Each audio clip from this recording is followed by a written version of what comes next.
এই মানুষ যদি এত কিছু দেখাইতে পারে, ওরা দেখাইতে পারে। আল্লাহ তাআলা যদি বান্দাকে ওয়াদা করেন, আর তিনি কেমন করেন ওরা জান, বলছে সারা বিশ্বের সমস্ত কিছু আল্লাহ তাআলার কাছে শেষ করে দেওয়া কুল ফায়াকুন, কুল ফায়াকুন। মহিয়ান গরিয়ান সর্বশক্তিমান যিনি আমাদের রব, যিনি বিশ্ব জগতের মালিক, যিনি প্রতিদিন সকাল নিয়ে আসেন আমাদের জন্য, আবার সন্ধ্যা ঘটাই দেন, সন্ধ্যা করান, এটা কে করেন? ওদিন আলোর দ্বারা উদ্ভাসিত করেন দুনিয়া, আবার রাত্র এনে অন্ধকার করে দেন। এগুলো কিন্তু কোরআনের আয়াত। কুল ইন জাআলাল্লাহু লাইলা ইলা ইয়াউমিল কিয়ামাতি সারমাদান মান ইয়াতিকুম বিদিয়াইন, বলেন যদি আমি রাত্র কিয়ামত পর্যন্ত বর্ধিত করে দেই, কোন শক্তি আছে তার জন্য আবার আলো নিয়ে আসবে? কে বলছে? এটার কর্ণীয়তা কি? এটা কোন আয়াত কিন্তু এরকম একটা দুটো বিষয় না। জমি আমার কথা যেখানে কোট রেখে এখানে বুঝলে যে না, আবার আমি যেখানে কোট করেছি মানে কি আফাতুল মালা ফেরেশতা বেষ্টন করে নাই।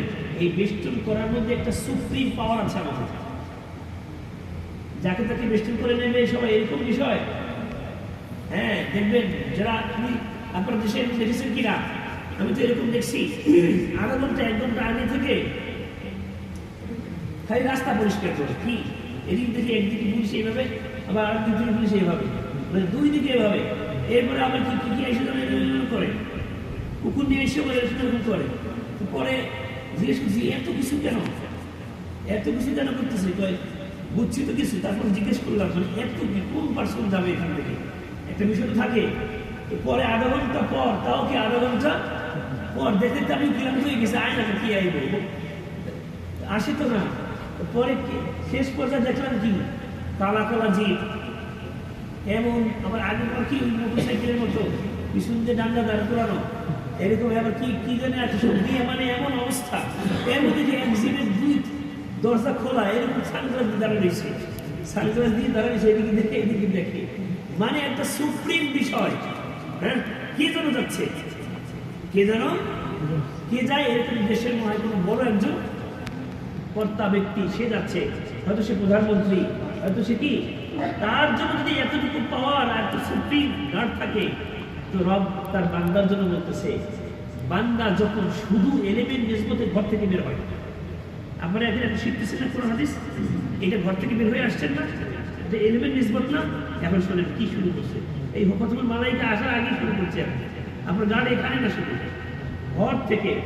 মান সালাকা তরিকান ইয়ালতামিসু ফিহি ইলমা সাহালাল্লাহু লাহু তরিকান ইলাল জান্নাহ তাদাউ লাহুম আজনিহাতাহুম আল মালাইকাতু তাদাউ লাহুম আজনিহাতাহুম। বলছে সে ঘর থেকে বের হওয়ার সাথে সাথে, আপনারা ঘর থেকে বের হয়ে আসছেন না, ঘর থেকে বের হওয়ার সাথে সাথে আল্লাহর ফেরেশতারা তাদের চলার পথে নূরের পর ঝুঁকাইয়া দিছে, নূরের পর ঝুঁকাইয়া দিছে, বিছাইয়া দিছে। কেন?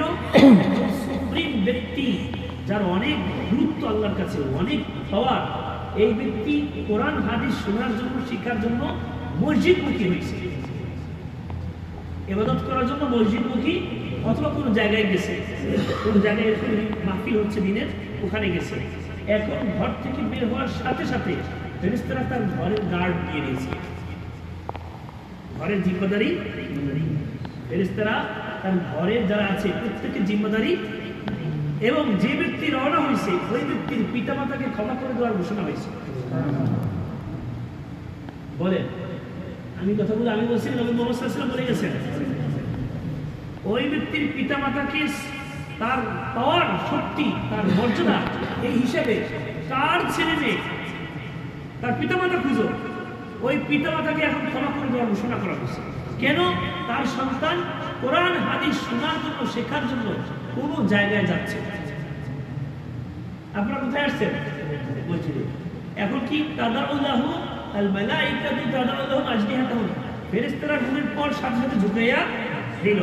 এখন আবার নবী বলতেছে কি, মান সালাকা তরিকান ইয়ালতামিসু ফিহি ইলমা, যে এই ইলম শেখার জন্য যে রাস্তাটা অবলম্বন করে শিখেছে, এই রাস্তার এখন এই রাস্তাটাকে আল্লাহ তাআলা জান্নাতের রাস্তার সাথে যুক্ত করতেছে।